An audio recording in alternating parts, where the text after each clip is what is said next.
having us.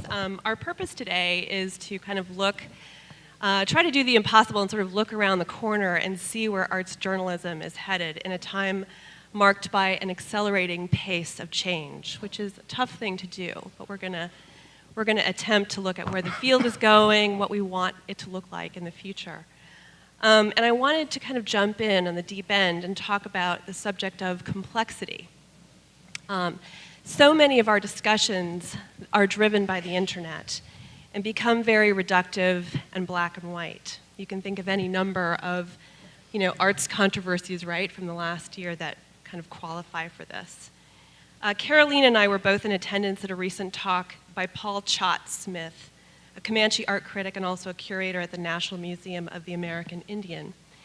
And he made this very kind of eloquent plea and warned us about easy outrage and oversimplified mythologies, particularly that are especially tempting at a time that is kind of politically fraught, as this moment is.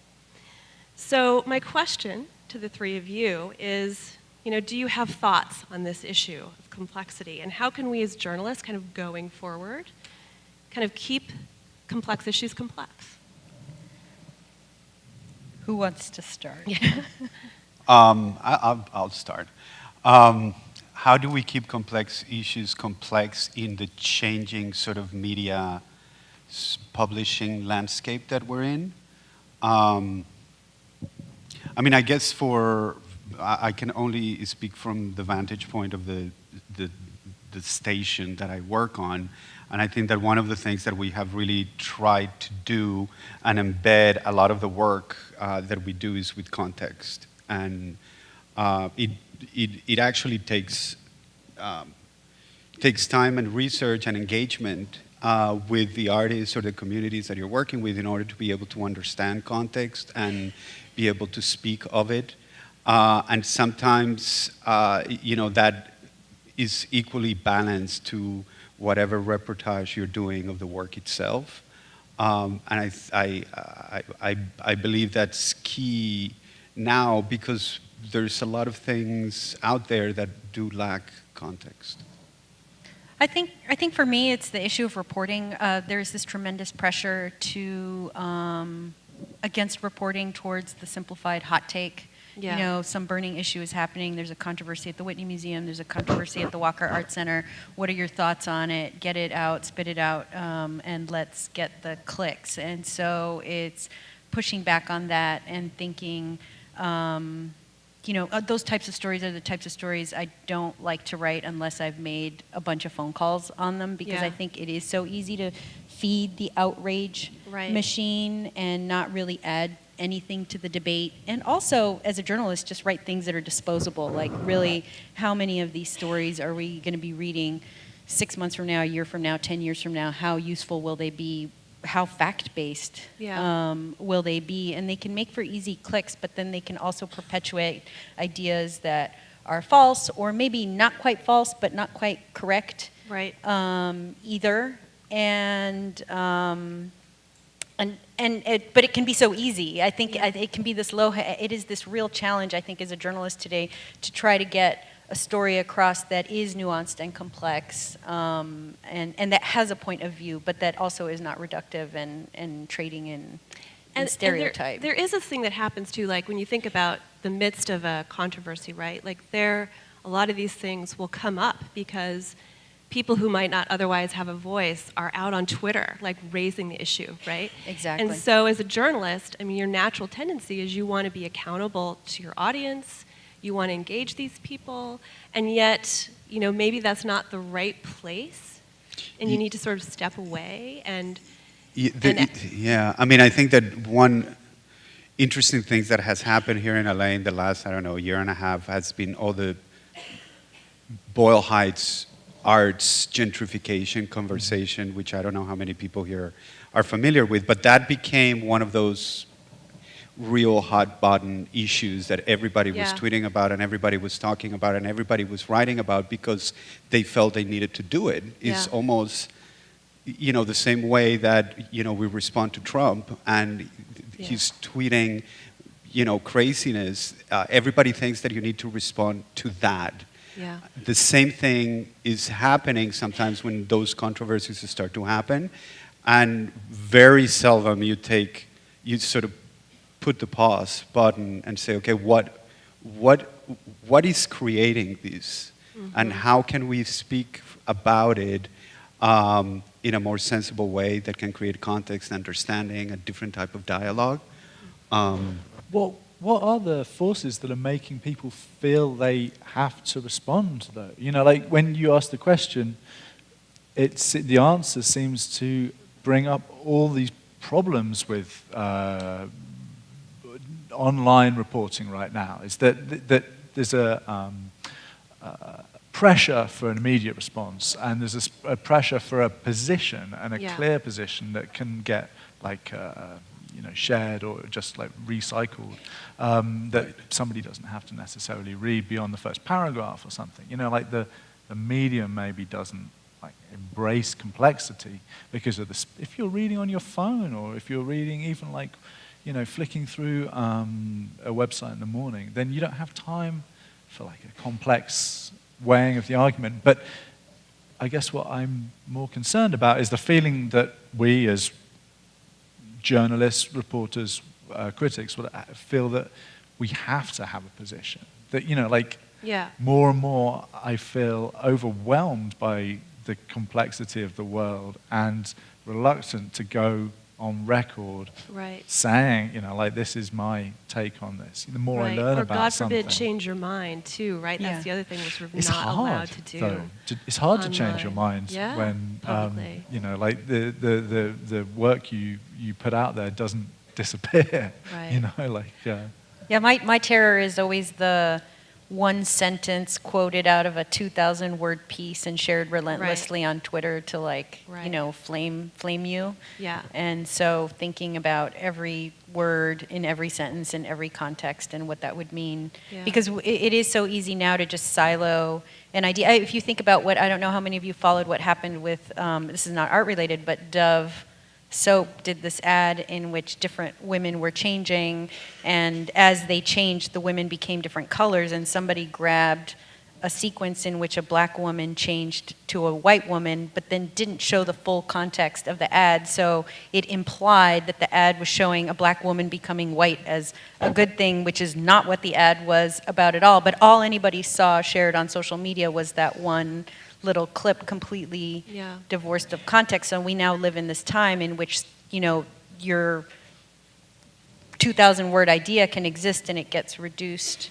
to the 140, now 280 characters on Twitter, and it can be used to flame you. So it's a really difficult dance. Right. And there's this thing with the attention economy too. So there's everyone's in the discussion. You feel like you need to have your point of view in that discussion right then, because that's when the audience is paying attention. But when I think about, for example, all of the discussion around Dana Schutz, the best stuff, just from a little distance, was written a little after the fact. Zadie Smith's piece, which was written, I don't know, a month and a half later, whatever, was the thing I remember now, looking back. And the stuff that was written in the moment is not so much. And I also think of Donnell Wolford, actually, Carolina. So there was this incredible controversy.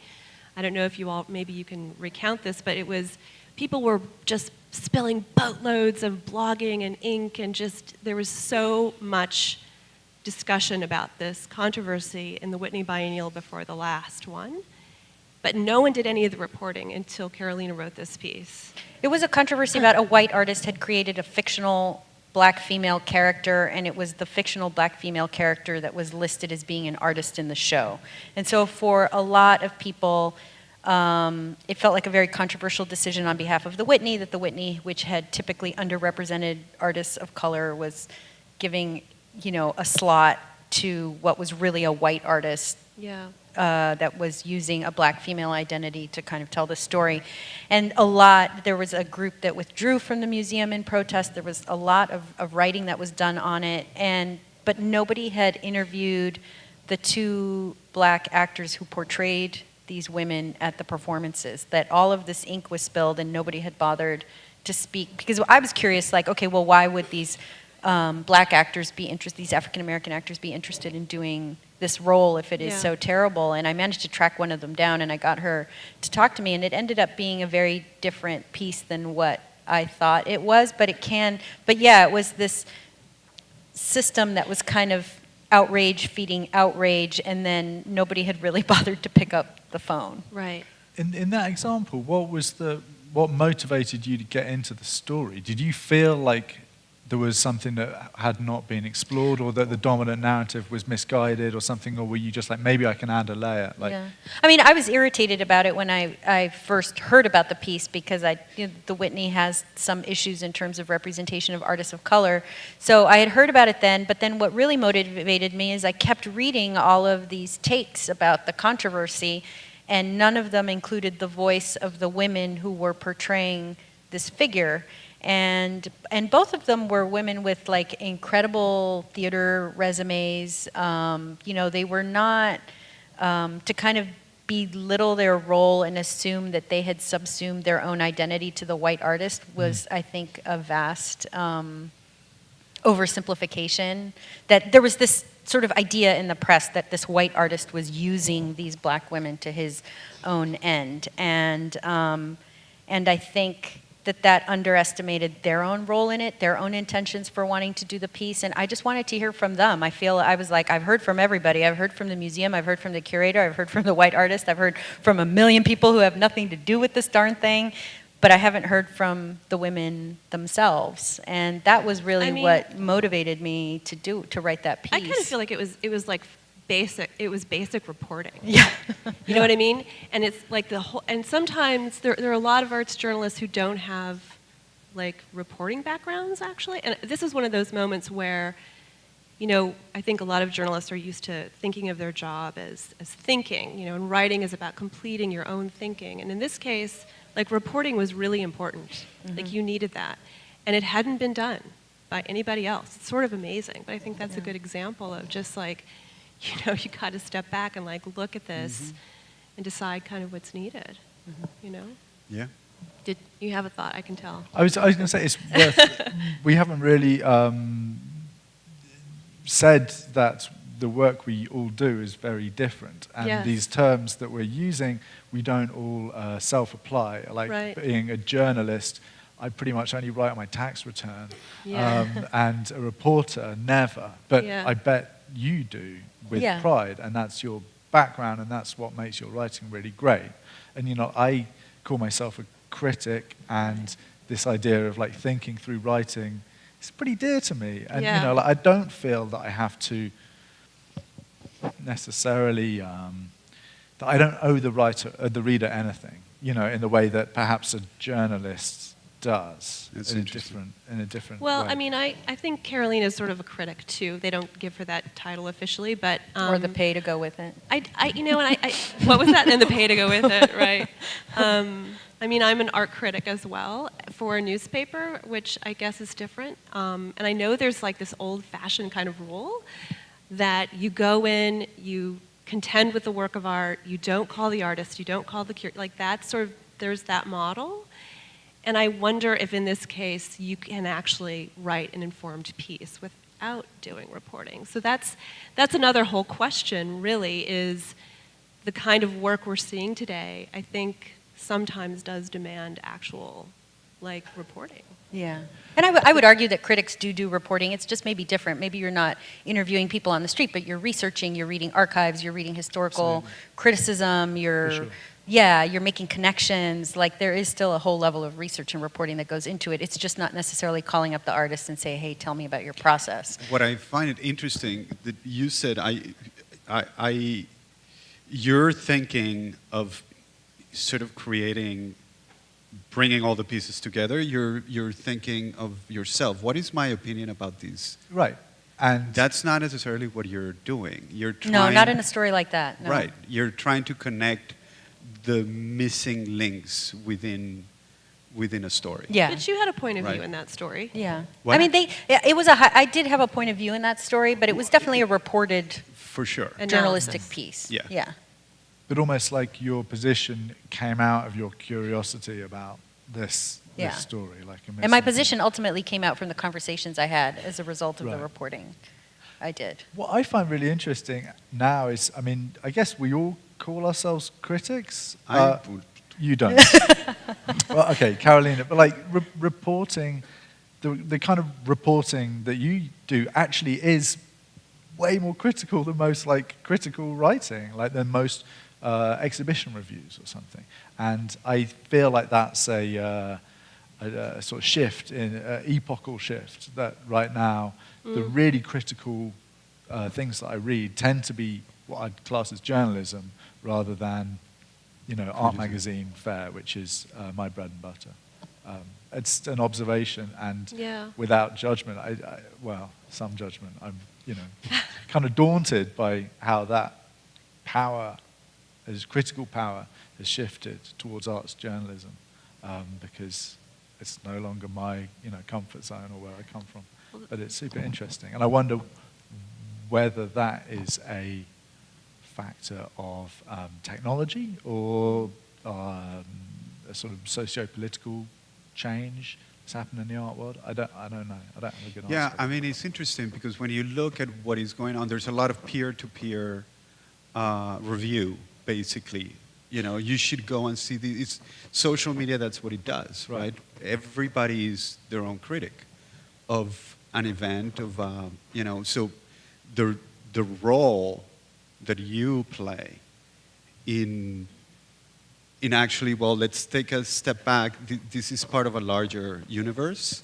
It belongs to history, it belongs to pop culture, it belongs to politics, it belongs not only in the inclusive art world, right? Right. And in that sense, the role of the journalist becomes even more important, right? To help this peer-to-peer sort of universe that we live in, create some context. Maybe that would be a good time to switch into a conversation we were having earlier about community and participation. So I wonder if you, and I don't know to what extent this applies for all of you, but I wonder if you could just talk a little bit about how you go about engaging your audiences. What role, technology plays in that, and importantly, like, how you feel about that today, where you feel that's going. Like, what part of your participation is, on the internet, and what parts of it are in person, and how do they connect, and where is that headed for you? I mean, I have sort of a different role than the two of you have, because I work on a station, and I have all the TV station, and I have all these sort of distribution spaces that I have to think about. And in a sense, I have tried to figure out how the framework in which stories are created can provide a sense of engagement and participation, right? So how do you manipulate social media? How do you manipulate the digital space in order to create, sort of an ecosystem where a type of participation can occur, and that participation can inform in return what we do. Mm-hmm. I mean, I think that two-way street is something that you guys are probably really aware of, but it's something that we're certainly very aware of. So it's not only about the story itself and the possibilities that a story has to engage an audience in commentary, but it's in how do you open up the framework in which all these stories are distributed to be able to get something back from your audience and and learn from them in some way, Yeah. How about you, Caroline? I think, well, for me, it's social media. I think that's the primary point of engagement on most stories, Twitter and Facebook, which I go off and on from, because I have a hate-hate relationship with it. So social media tends to be where I get the word out about a piece, and then there's a lot of engagement that goes on with readers and artists on those platforms. But there are sometimes public events. It's probably less in person and more digitally. Mm-hmm. People email me directly a lot too to share thoughts if they don't want to share them in public. I do think it is this little community building instrument sometimes, but in the abstract, because it's not like I'm necessarily hanging out or getting together with whatever the LA arts community is, but it's this sense that we're all part of this bubbling dialogue that is principally taking place online, and it sometimes goes offline to a panel or an event, but then it kind of goes right back online, and it probably takes more time than it should. Yeah, mainly but it's part of the job, right? Yeah. Like that is well, and I'm also addicted to Twitter. Are you? Yes. So it's a really important. They're really, really important platforms with which to get the word out, and I think have the discussions oftentimes, at least with my readers. The discussion is more of a kind of utopian ideal than a reality for me on social media. Mm-hmm. And I think it's important to separate out like a readership or viewership and a network and a community. Because for me, community is a group of people who have an actual stake in each other's lives, existence, capital, what have you. And what we talk about on social media a lot is actually more like a network. It's more like a way for content producers to get their disseminate their content, and it's celebrated. The web is celebrated as being this wonderful, far-reaching platform. But for me, the community that is most important is a much more kind of old-fashioned, like local community. And when we think about like arts journalism reaching a community, I come from London, which is a city.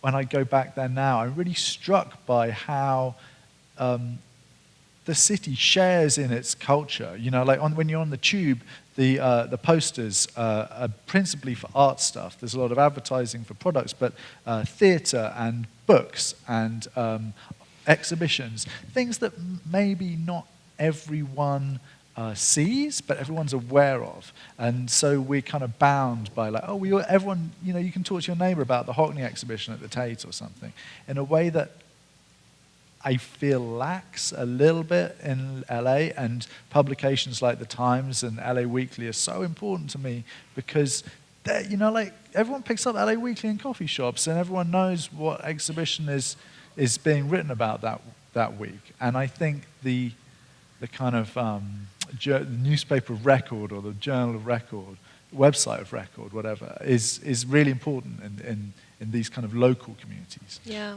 I have to. I'm sorry. Sorry. I actually think it's interesting what you said that you're comparing London to LA, and they're so different, right? In terms of, you have a canon in London, a cultural canon in Europe that you can sort of package in a different way than you can do that here in LA.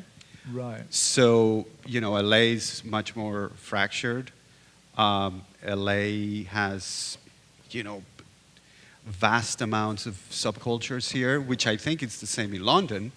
And in a sense, I actually think that all these digital spaces have been really helpful for the dissemination of other voices outside of that Hockney canon of things to be able to emerge. And I'm really thankful for them. And in fact, we've seen 2 or 3, very sad events in our local journalism. LA is closed. Mm-hmm. Gustavo Arellano was, resigned. Just resigned. And I feel that each one of those examples tapped into a very particular subculture that is not part of a canon, if you know what I'm saying. Sure, yeah. But like real vital local communities. Correct. Yeah. I guess I'm sort of trying to contrast that kind of network with the typical Instagram thing, that like any kid in Iowa can see what. Got it. I have to say, I think for me personally, I feel like the two have to go hand in hand. Like I don't think you can, in some ways, technology was the thing that lured us into this idea of community, but I think it's the thing we then favor because we think sort of so much of it should happen there. And I'm from Milwaukee, which is like way, like not even like anything like London or LA. Yeah. But, and what I do is I actually kind of created a community, like a little de facto community of contributors, about 30 people. They come to my house like 4 times a year, and I make baked eggs for them, and they contribute content. And they represent all of these different points of view about what our city is like. So there are more eyes and ears kind of on the community. And my goal in doing this was to kind of put together a group of people that had expertises they would benefit from, perspectives that were different. Like it's almost like an artist space. Like these people get a lot from their connection to each other, so that little community is almost like its own reward.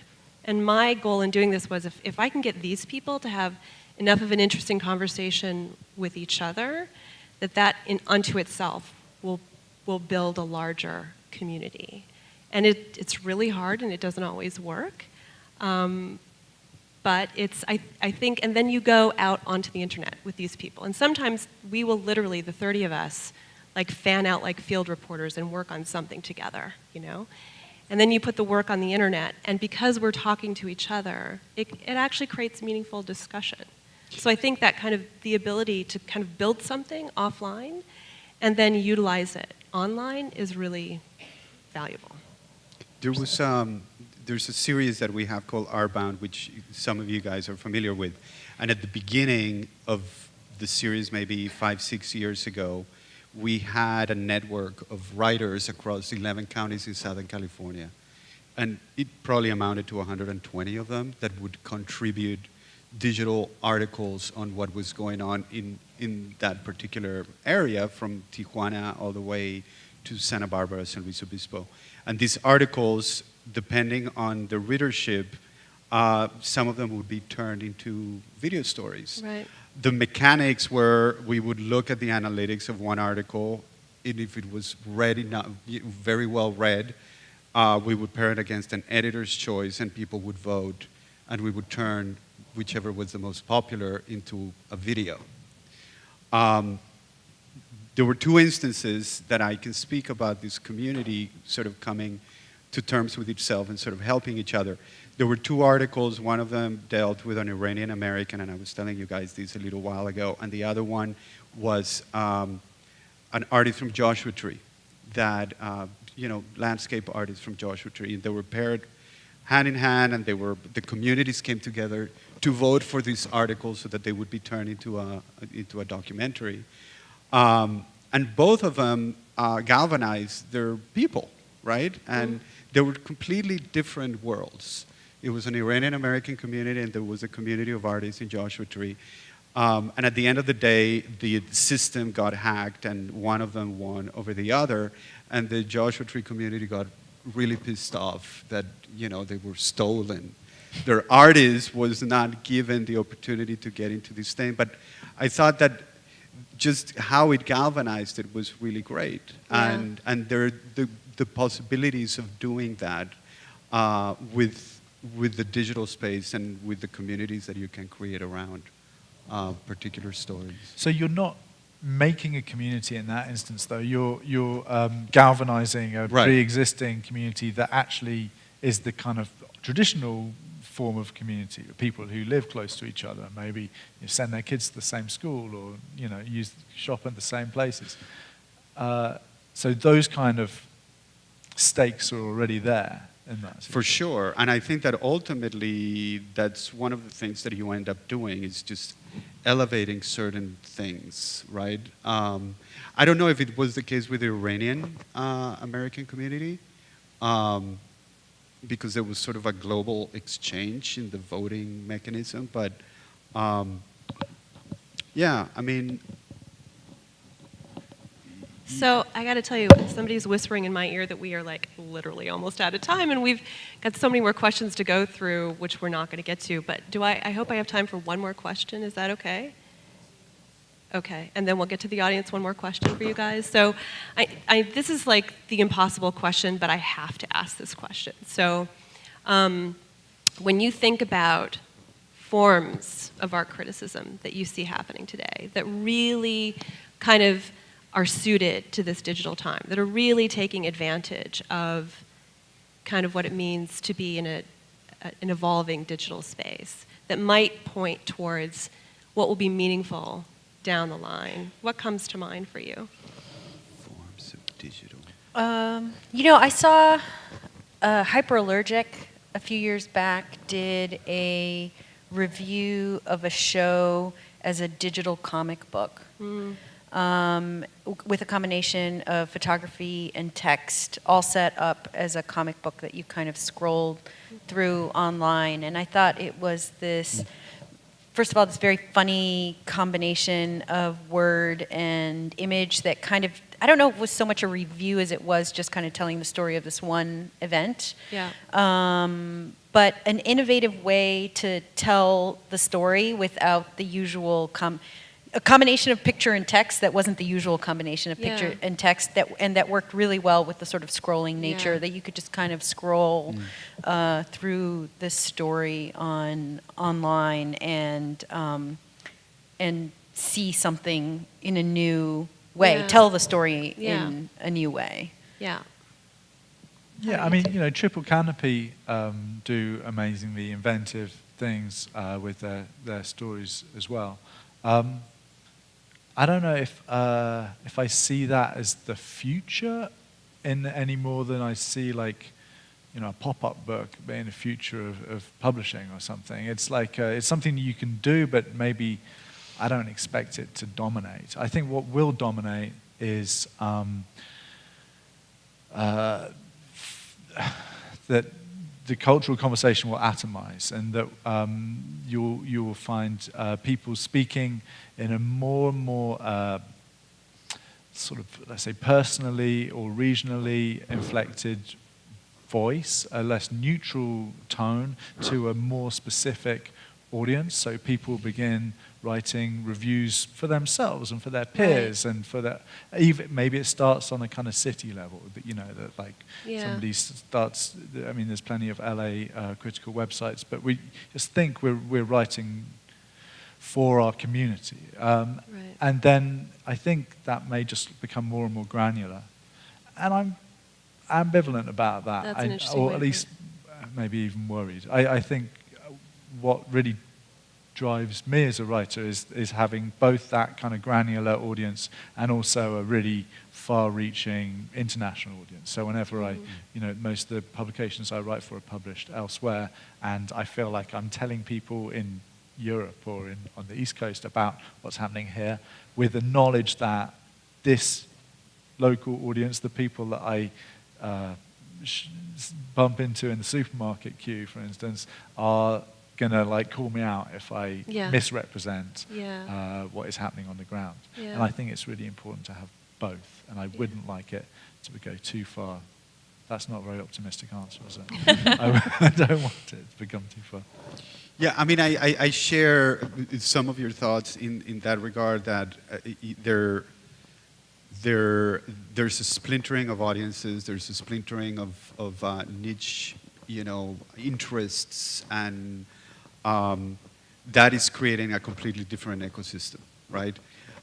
For us, I think, working in larger institutions, you have the LA Times, or we're here in LACMA, I work at a public television station, thinking about what our role is, are we glues to something that is becoming much more driven by people and their interest and their, maybe their multimedia sort of curiosity and their knack for writing. What is our role as bigger institutions? That's what I keep on always asking. Yeah. And I think it's just redefining those roles, at least for me, that is going to be a key question for the future and as we move forward. Do you think technology pushes you towards the niche and the granular? Like as a big institution, instead of trying to tell like one more broader story, I think I see this in KCET. You pick things that maybe have very specific interests or audiences. Well, there is an editorial decision behind some of the the artists and stories that we choose. And also, we're trying to figure out what, again, with that question, what is the future? What is our role within that sort of splinter, right? Do we cover the same stories that everybody's covering, right? I mean, do we go to the same gallery openings? And what is our role? And I do think that community sort of pushes us in a particular direction. One thing I can tell you about this survey that Miranda referred to earlier. So I was on a fellowship this last year, and I did a survey of more than 300 arts journalists, and I asked them this question. And when I asked them, like, what are the more promising and inventive forms that you're seeing today, it's really interesting. Almost none of them are coming from institutional journalism places. I think the most mentioned person was Maggie Nelson. You know, who writes great books, who's using the voice you're talking about, Jonathan, like that non-institutional voice that she's kind of, you know, that's a form that's been around for a long time, but it sort of feels like the present has caught up with her in a way. And so there's this element of voice and memoir, and yet a real seriousness and a complexity and a substance, so. Yeah, the issue is that we live in a world of punditry, and that can also be really dangerous. Yeah. Anyway. So I feel like we were super over time, and we should go to some questions from the audience. I guess somebody else is managing this. Is there a mic over here? Is that what's going on? Cool.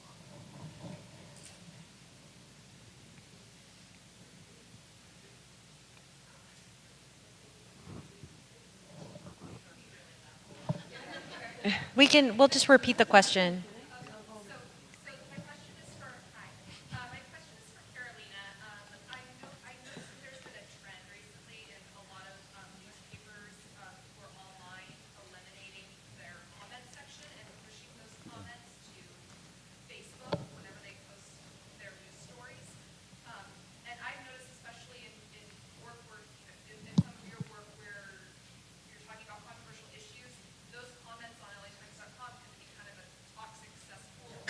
Yes. So I'm wondering what your view is on the traditional comments board on news websites, and whether that's sort of something that's kind of played out and that's going the way of the dinosaur, or if there's another better way for people to engage with journalists than a comment.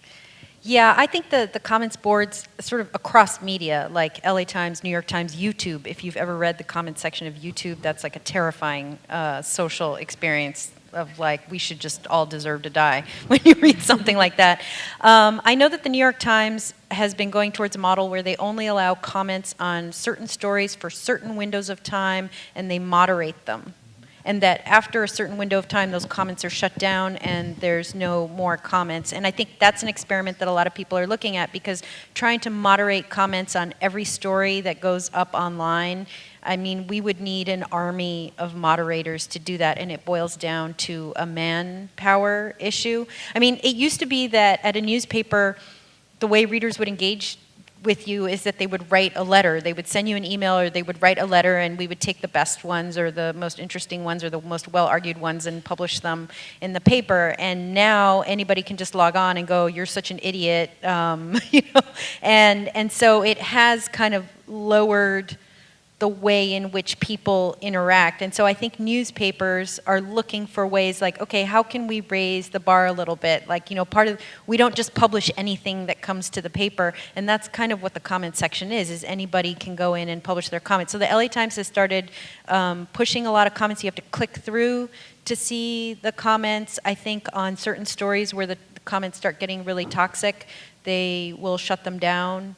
After a while. I know that they've banned certain people who are either threatening or homophobic in the comments. And so I think people still write in. Just because there's no comment section doesn't mean that the readers don't dialogue with you. I do get a lot of reader mail, and I know that reader mail goes to our letters editor, about our story. So I feel like the dialogue is still there. I just don't think that the comment section has been very effective at kind of capturing that. And many times these comments have nothing to do with the story. Yeah. They just become... and it's commenters attacking each other. Like it becomes this flame war. I'm going to say quite often I read an article and I want to know what's in the comment section, and as neither the writer nor the commenter, I want to know what people have said. There was a piece on Eflux recently, quite polemical, critical piece about various things in the London art world, and it was so important that, and Eflux is not the LA Times, but it was so important that the people criticized in the piece could respond in the comments at length. The original journalist could respond again. Right. And it was a really useful space for that kind of dialogue, which otherwise would have existed, I don't know where. I doubt it. There's a little funny story. We produced a video of Fallen Fruit. I don't know who knows that. Called what? I'm sorry? Fallen Fruit. Uh-huh. And this was, I don't know, maybe 8 years ago. And Fallen Fruit we followed them sort of picking up public fruits around the city.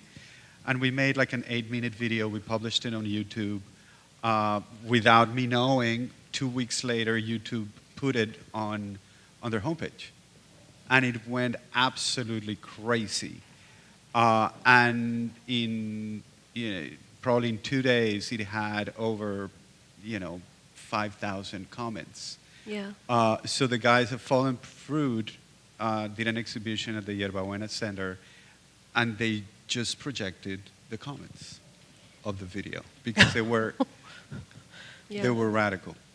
Yeah, and the one thing that probably has to be said at this moment too is one of the things we're learning out of all of this news about Russia and hacking and the internet is that YouTube and Google and Facebook, we have to remember we're not just seeing these chronological feeds of our friends, that when we're in that environment, those algorithms are deciding what is visible, what is invisible. A lot of our work, can sink to the bottom of the internet like a stone because it doesn't have the attributes that keep people on their site. And a lot of those attributes are things like weirdness and emotion and wit and urgency and things that are not exactly like what we do all the time. Yeah. And this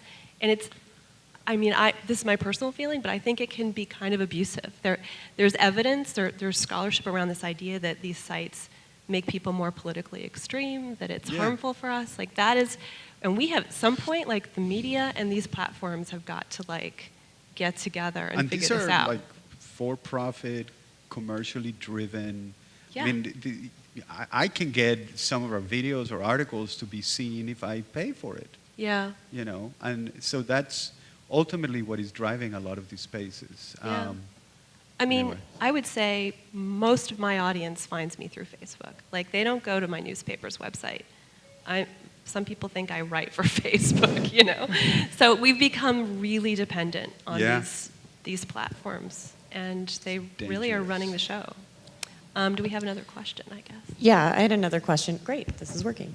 My question, I found it fascinating that you were talking about the granular nature that social media has created as far as the local communities and small localized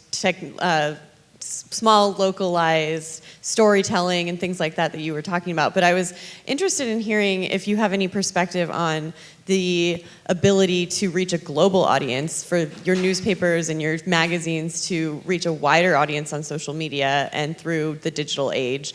Because you did talk a little bit more about it being more segmented and fractured and smaller scale, but I'm thinking there's also that ability to reach a larger, wider audience, and how are you talking to that audience that may or may not have ever heard of your newspaper before they came across your article on the internet? I think that's a really interesting question. We've been doing a lot of stories here in LA related to Pacific Standard Time, which has a lot to do with artists and art movements in Latin America. So as a result, my stories get passed around. I know that in general, at the LA Times, and I think this has happened at other media organizations as well, is one of the things that has proved remarkably popular, even as much as we hate them, is some of those short form videos that almost borrow on the tropes of silent filmmaking, where you're seeing film and then maybe a little line of text explaining what the film is about, and that those can often resonate way beyond the communities in which they are made. So that I happened to do a story about a young homeless man who plays piano at Union Station on most mornings, and they made a little video of him playing, and it just had these very simple text lines that anybody with this, even the most basic English could understand it, and it was a story that ended up getting passed around a lot, I think, because it was this kind of universal, and those types,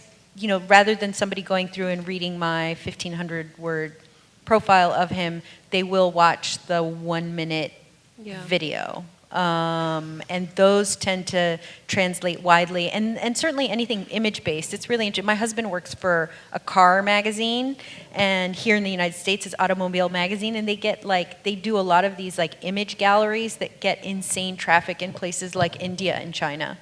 And he doesn't know whether the readers there can actually, how much is the written content engaged with, but certainly they provide a lot of visual content to go with it that proves really popular at this international level. So I think it depends on what it is. My 2,500 word story on the Whitney Museum is not gonna. Yeah. The other thing, I do think, to say this, I do think it's a fraught thing to ask, how can my thing go viral and reach a lot of people? I think just kind of acknowledging that can be a fraught question, that you might be appealing to certain, characteristics of online culture that may or may not be good. I think it's sort of just worth saying that out loud. But I do think another thing that you can do is create something that has shelf life.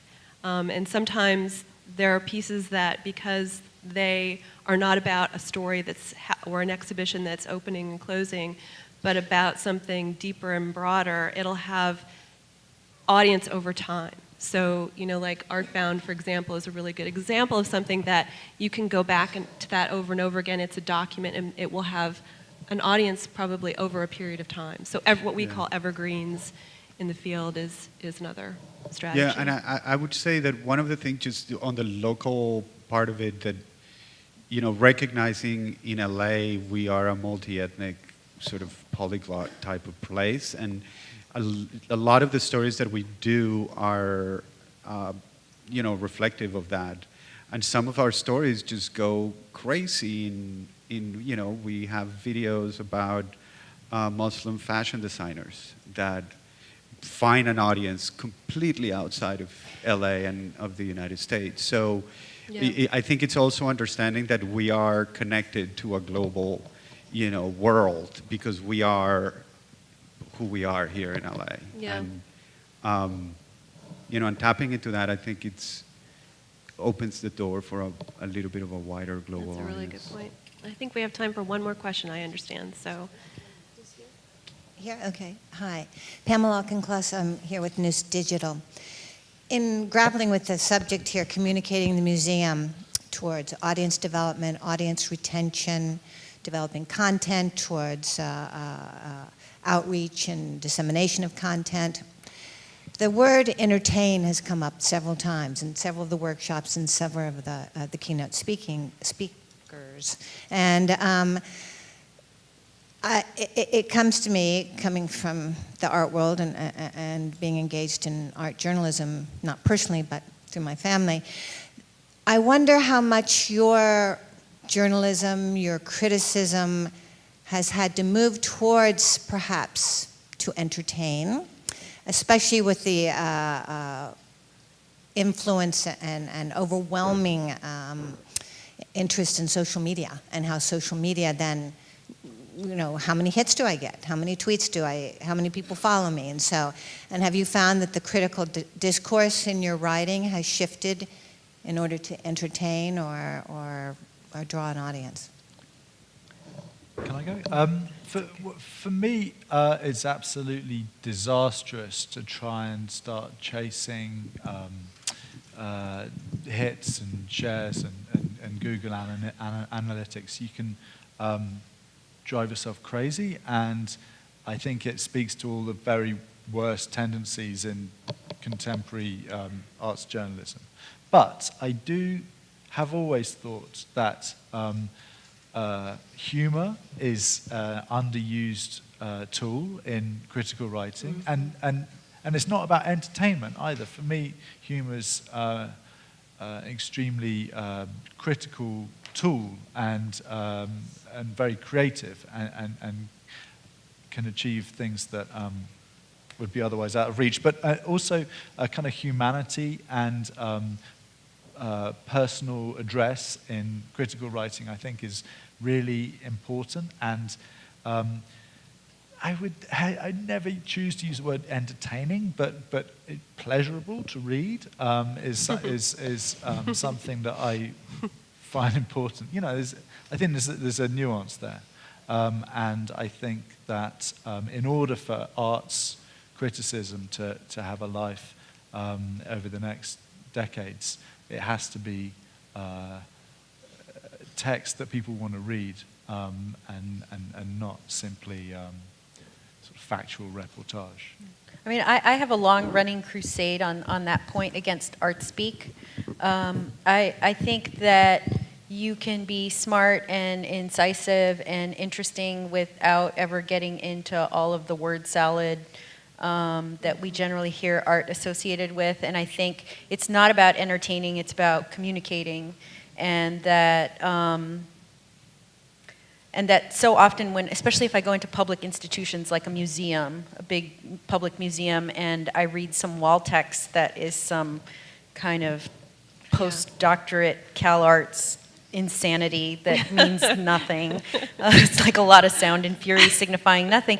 It just makes me it makes me crazy because I'm like, if this is how we are communicating ideas, then this is why art is somehow not resonating in the larger American culture. Like, there are other countries where fine art resonates, you know, as you were saying, in London in a much larger way. And I think part of it has not so much to do with entertainment, but with how we communicate, that it can be done smartly, but simply and accessibly, and with humor, and with funny metaphor, and in ways that relate to things that are outside the art world, because how often do I read things about art that are contained in this, like, it's like art only exists in the universe of art. It's like, no, art exists in the universe of, you know, of humanity, of life, of sex and death, you know, like it should all be part of that, but it's often not communicated that way. So I would never want to say entertain, because that makes me personally crazy as well, but I do think we need to be very conscientious about how we communicate.